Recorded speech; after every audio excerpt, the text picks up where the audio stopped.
Biafrans, lovers of freedom across the world, welcome you to this very short program that I'm about to present. You know that yesterday, the Supreme Leader of IPOB, Mazi Nnamdi Kanu, was in court, and as always, it was a show of shame by the Nigerian government. It was so disturbing that when you look at what transpired, you begin to wonder, will Nigeria ever change? Of course, they will not. And when you look at the court sitting yesterday, you understand why Biafrans want to get out of Nigeria by all means necessary. You saw what transpired. It is so shameful that the court have denied of knowing about the extraordinary rendition of Mazi Nnamdi Kanu. At the same time, denying him the transfer to the National Hospital for his treatment. It is sad, but that is the situation. Wherever you are as a Biafran, that you have no other choice except to get out of the contraption called Nigeria. I want to share with you the press briefing from the lawyers of Mazi Nnamdi, from the legal counsel, so that you can understand better what transpired yesterday. You are going to hear from the legal counsel, you're going to hear from some of his representatives for you to understand truly that you have no place in Nigeria as a Biafran. And I want the world to see the human right abuse, the intimidation, the lawlessness in Nigeria, why the Biafrans don't want to be part of it. Pay attention to this very press briefing. You'll be shocked what you are going to hear. Let us watch it together. South Ferry Constituency, the National Assembly. I am the primary representative of Mazi Nnamdi Kanu. We are very disappointed in the ruling of the court today, where especially the court took a position that the extraordinary rendition was not going to be part of the consideration today. But he, however, to be fair to him, said if we can prove that there were extraordinary rendition, then that would change his consideration. So we are coming back. I've been assured by the lawyers that they are coming back to show that proof. One, the issue of jurisdiction. We will now know whether this court has jurisdiction or not. That's number one. Then number two, there seems, I keep saying it, there seems to be two sets of rules in this country. One for the Igbo man and the other one for every other Nigerian. Where every other Nigerian gets a reprieve, the Igbo man would not get a reprieve. You look at even the issue of the health situation of our brother. There have been many circumstances where people have been given opportunities to go and seek medical care, yet Nnamdi Kanu is denied. Even the president, at every consideration, the president goes overseas to take care of himself. He doesn't even subject himself to Nigerian medical attention. So it is very wrong for them to deny Nnamdi, who the doctors have laid clear evidences that he's having insufficiencies, organ insufficiencies. And what is the government waiting for? For him to die? Oh my God. And then the circumstances will now be brought up again? So, but for the Igbos, I'm more disappointed with the Igbos. The political leadership of the Igbo land, the spiritual and otherwise concerned, are keeping quiet, extraordinarily quiet, on the issue of Mazi Nnamdi Kanu. Especially when it is shown that when it concerns to others, especially in the north, the government is negotiating with terrorists, non-terrorists, dressed up with guns and various ammunition, and yet they have not proved that Nnamdi Kanu is a terrorist. So it is up for Igbos to now rise up to ensure that we come in total defense of our brother and ensure that, especially in the administration of criminal justice, that he is not being marginalized. So Igbos should rise up for once and to say that all the spectacle, that enough is enough. Excuse me. Nigerian Medical Council, now listen.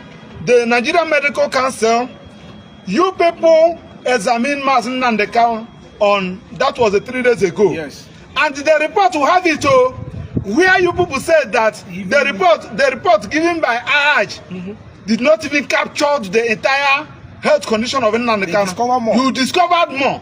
That you people should not doctor that report, because court has ordered that you people should bring that report to court. We know what is happening in Nigeria, because now that it involves Nnamdi Kanu and the Igbos, they may force you people or may intimidate you people, because we learned that DSSS are even trying to intimidate eminent Professor Emeritus, Professor Araj, who has been a provost, College of Medicine, University of Nigeria, who has been a dean.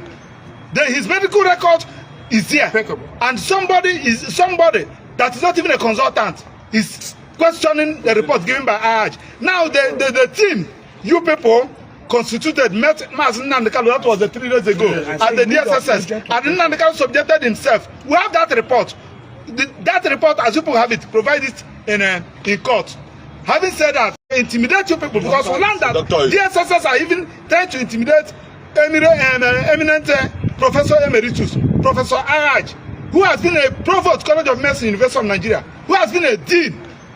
His medical record is there, and somebody that is not even a consultant is questioning the report given by Araj. Now the team, you people constituted, met Mazi Nnamdi Kanu, that was 3 days ago, at the DSSS, and Nnamdi Kanu subjected himself. We have that report. That report, as you people have it, provide it in court.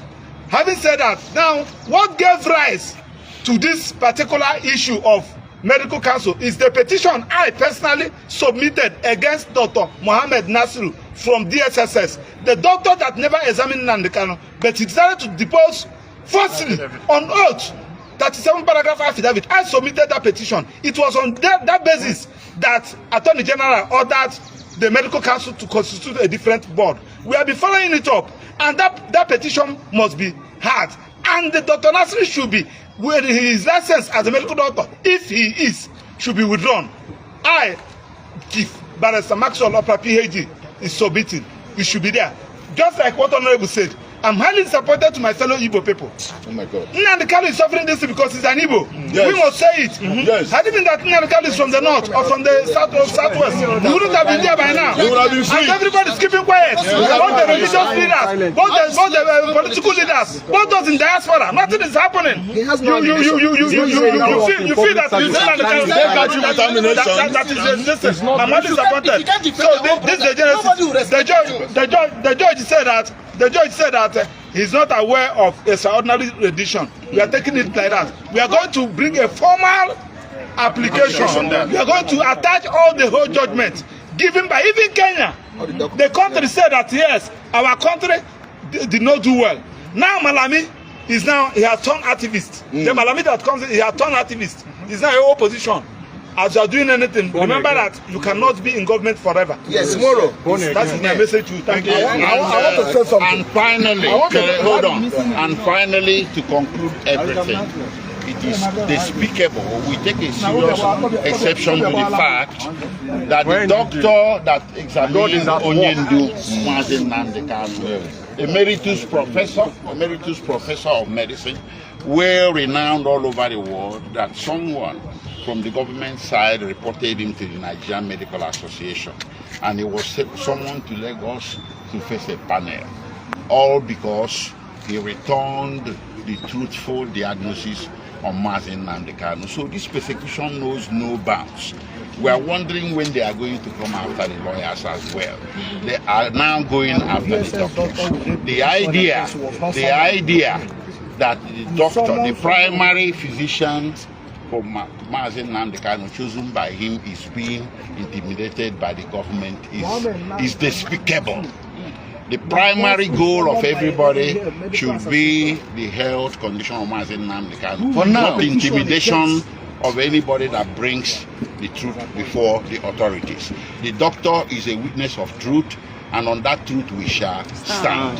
Mazi Nnamdi Kanu's health condition is very paramount, and everybody should go out there and talk about it. You cannot stand trial if you are not healthy. Thank you very much. I want to say something very important, because I'm thinking that this ruling favors us. To some extent, the judge said that there is no evidence of extraordinary rendition before him.